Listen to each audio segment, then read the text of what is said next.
రాజన్న సిరిసిల్ల జిల్లా ముస్తాబాద్ మండలంలో శనివారం రాత్రి కురిసిన అకాల వడగండ్ల వర్షానికి చిప్పలపల్లి, నామాపూర్, చీకోట్, గోపాలపల్లితో పాటు పలు గ్రామాల్లో దెబ్బతిన్న పంట పొలాలను మండల కాంగ్రెస్ పార్టీ అధ్యక్షుడు ఎల్ల బాలరెడ్డి, కాంగ్రెస్ పార్టీ నాయకులు, వ్యవసాయ అధికారి రైతులతో కలిసి ఆదివారం పంట పొలాల్ని పరిశీలించారు.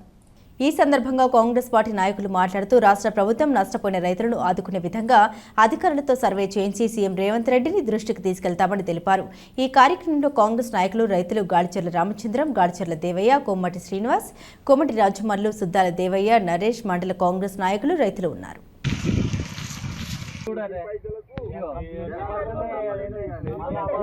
అకాల వర్షం వడగళ్ళు వానకు పడడం వల్ల చిప్పలపల్లి, చీకోడు, నామాపూరు, గోపాలపల్లి గ్రామంలో పూర్తిగా అంటే రైతు అనే వ్యక్తి బతకదు భూమి మీద. అంత ఘోరమైన పరిస్థితి.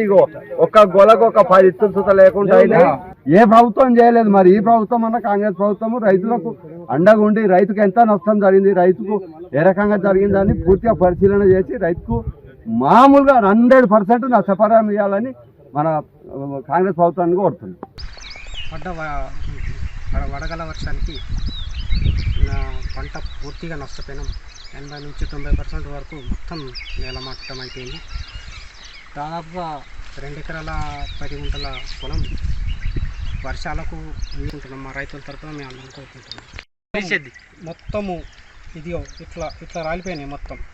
కనీసం ఒక 10% కూడా దీనికి వడ్లెత్తులు లేదు.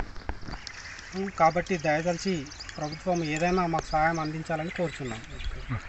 మరి అకాల వడగళ్ల వాన మండలంలో పలు గ్రామాల్లో రాళ్ల వర్షం కురిసింది. ఆ దేవుని దయ వల్ల ఎవరికి కూడా నష్టం జరగద్దని కోరుకుంటున్నాం.